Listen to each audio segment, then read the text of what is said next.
தைரியம் என்பது தன்னம்பிக்கையின் மறுபெயர். ஒரு ஊரில் அரசன் ஒருவன் இருந்தார். அதிகாலையில் எழுந்தவுடன் சூரிய உதயத்தை பார்ப்பது அவரது வழக்கம்.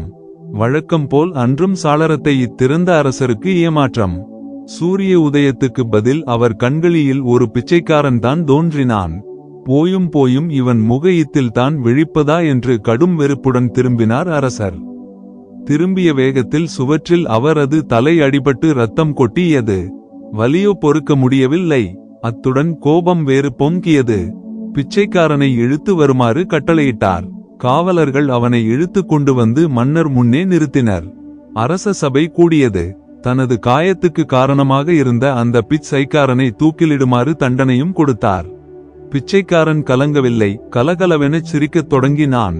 சபையில் இருந்தவர்கள் திகைப்புடன் விழித்தனர். அரசனுக்கோ கோபம் கட்டுக்கடங்காமல் போய்விட்டது. பைத்திய காரனே, எதற்கு சிரிக்கிறாய் என்று ஆத்திரத்துடன் கேட்டார். அரசே, என் முகத்தில் விழித்ததால் உங்கள் தலையில் சிறு காயம் மட்டும்தான் ஏற்பட்டது.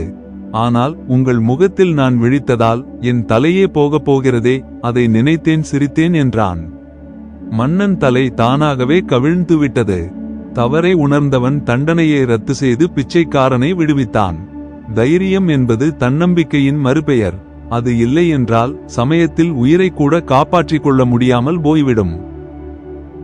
காணொளியை தொடர்ந்து பார்த்த உங்களுக்கு என் சிறந்தாழ்ந்த நன்றிகளை தெரிவித்துக் கொள்கிறேன். நீங்கள் புதிதாக வருபவர் என்றால் சேனலை மறவாமல் சப்ஸ்கிரைப் செய்து கொள்ளுங்கள். இந்த காணொளி பிடித்திருந்தால் லைக் செய்யுங்கள் மற்றும் உங்கள் நண்பர்களுக்கு பகிர்ந்து கொள்ளுங்கள்.